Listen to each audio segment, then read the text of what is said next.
লোকালয়ে বাঘের আতঙ্ক। বাঘের পায়ের ছাপ দেখেছেন গ্রামবাসীরা। এই আতঙ্ক ছড়িয়েছে দক্ষিণ 24 পরগনার কুলতলির মইপিঠে। ঘুম উড়েছে গ্রামবাসীদের। ঘটনাস্থলে যায় বন দপ্তর, পুলিশ। ফের লোকালয়ে বাঘের আতঙ্ক। বাঘের পায়ের ছাপ দেখেছেন গ্রামবাসীরা। দক্ষিণ 24 পরগনার কুলতলির মইপিঠে আতঙ্ক ছড়ায়, ঘুম উড়েছে গ্রামবাসীদের। ঘটনাস্থলে যায় বন দপ্তর এবং পুলিশ। ফের লোকালয়ে বাঘের আতঙ্ক। কুলতলির মইপিঠেই ফের বাঘের আতঙ্ক। বাঘের পায়ের ছাপ দেখতে পান গ্রামবাসীরা। তারপরেই তারা আতঙ্কিত হয়ে পড়েন। গ্রামবাসীরা খবর দেয় বন দপ্তরে এবং পুলিশে। ঘটনাস্থলে বন দপ্তরের কর্মীরা আসেন এবং পুলিশ আসে। কুলতলির মইপিঠেই এই ঘটনাতে আতঙ্ক ছড়িয়েছে। বাঘের পায়ের ছাপ দেখতে পান গ্রামবাসীরা। ঘুম উড়েছে গ্রামবাসীদের। এরপরেই গ্রামবাসীরা খবর দেন বন দপ্তর এবং পুলিশে।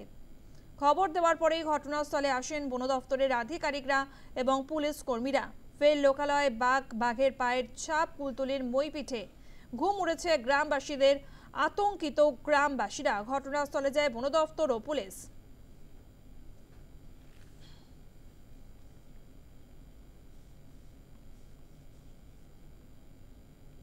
ঘণ্টপুর উত্তর দিকে একদম শ্মশানের উপরে আজকে সকালে একজন কৃষক, তিনি ধান জমিতে কাজ করছিলেন, হঠাৎ লক্ষ্য পায় একদম রাস্তার উপরে বাঘের ছাপ। সেই ছাপ দেখে গ্রামবাসীকে খবর দেয় এবং গ্রামবাসী আসে এবং প্রচুর মায়েরাও চলে আসে।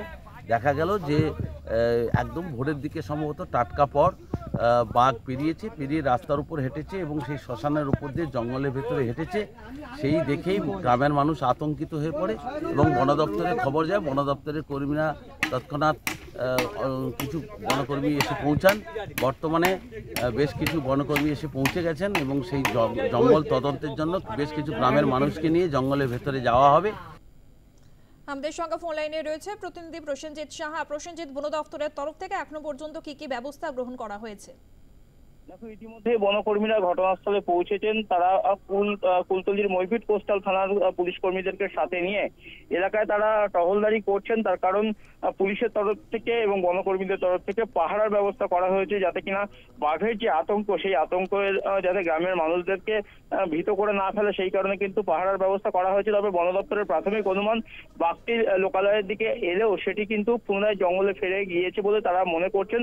তবুও এলাকাবাসীদের জন্য তারা আজকে সেখানে রাত পাহারার ব্যবস্থা করবেন এবং সেখানে আগুন জ্বালানো হবে, পটকা ফাটানো হবে, যে যদি কোনোভাবে বাঘটি এপারে থাকে সেটি যাতে জঙ্গলে ফিরে যায়, সেই ব্যবস্থা প্রাথমিকভাবে করা হবে। তবে বন দপ্তরের দাবি, বাঘটি লোকালয়ের এই প্রান্তে নেই, বাঘটি ইতিমধ্যেই জঙ্গলের দিকে ফিরে গেছে, সেটা তারা মনে করছেন। তবে তারা যদি দেখতে পান যে বাঘটি লোকালয় লাগোয়া যে ম্যানগ্রোভের জঙ্গল সেখানে কোনোভাবে রয়েছে, তাহলে কিন্তু সেই বাঘটিকে ধরার জন্য নাইলনের জাল দিয়ে ঘেরা বা খাঁচা পাতার ব্যবস্থা করা হবে বলে জানানো হয়েছে বন দপ্তরের তরফ থেকে। ধন্যবাদ প্রসেনজিৎ।